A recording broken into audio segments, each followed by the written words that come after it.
Hello everyone, today I will show you how to align text boxes vertically using Nitro Pro PDF Editor. Open your PDF file with Nitro Pro PDF Editor and click on this home option, this menu bar, and select here edit option, and this left side top corner here you will find this edit option, and drag your mouse cursor, select your text boxes. So you want to align vertically, and this is alignment option showing here. Select align, and this is vertically aligned.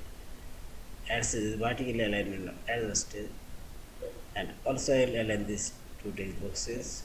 I select alignment and this vertical align.